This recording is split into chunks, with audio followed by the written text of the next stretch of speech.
There are a lot of videos out there that will tell you about ways to grow your fish as fast as you possibly can.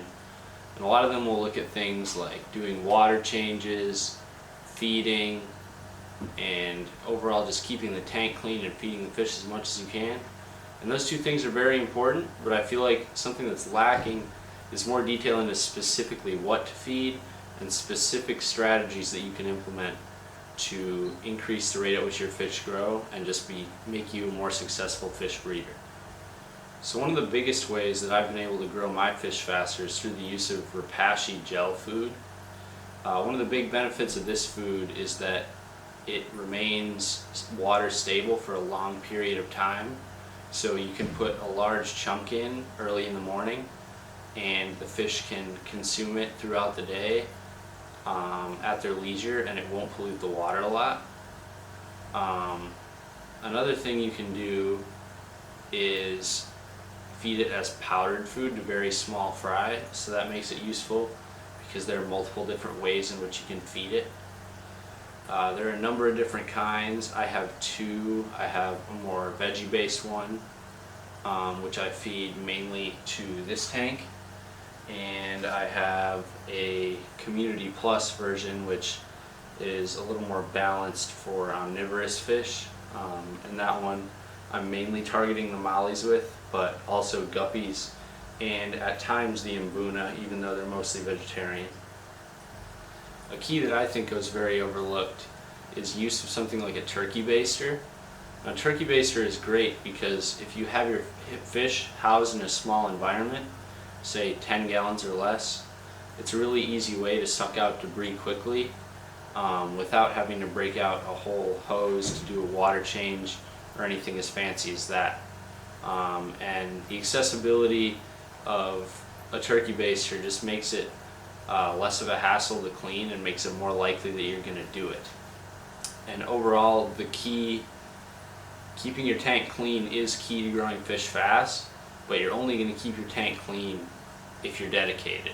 And it becomes a lot more easy to be dedicated when you create easier ways like the turkey baster to quickly service your tank. Using the turkey baster is also key for the last step that I'm going to mention to you, because without it you wouldn't be able to properly feed baby brine shrimp. The turkey baster allows you to be very exact with how much brine shrimp you'll put into the tank, meaning that it's easier to split it up between multiple tanks in a way that maximizes the effectiveness of your feeding of the shrimp. Any person who's bred a lot of fish almost definitely hatches baby brine shrimp. It's one of the highest benefit to cost ratios of any activity I've done related to fish breeding.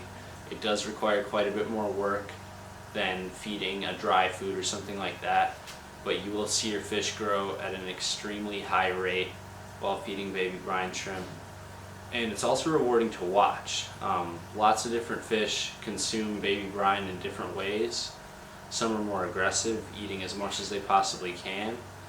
And you'll see, I'll pull up some clips of different fish that I've had eat it. One of the coolest ones I've seen is Habrosus corridoras. They'll actually start swimming up in the water column, getting excited about the brine shrimp. And that's one of the coolest experiences I've seen with feeding it. So brine shrimp is a little bit expensive. If you're buying a hatchery, eggs, salt, all of the equipment, it's probably going to end up costing you over $50. But I would say if you're someone who's trying to breed fish more seriously, brine shrimp is definitely something you should go for. And if you're someone who isn't really struggling or on a significant budget, it's definitely a good investment, not only in your hobby, but just in your enjoyment of the hobby, because it's really interesting to watch the fish eat, and it does really speed up their growth. Now, if you don't feel like buying a whole brine shrimp hatchery and eggs and salt and all the equipment you need to hatch your own baby brine, frozen baby brine are another option. In the end, I think it will end up being more expensive if you continually buy frozen baby brine, but if the process of hatching them isn't something you're interested in doing, it is a little bit tedious and a little bit time consuming, this could be a good alternative for you. So those are my 3 secret weapons for growing fish fast. If you have any other ideas, please leave them down in the comments below. I'd love to hear them. And I'll see you in the next one.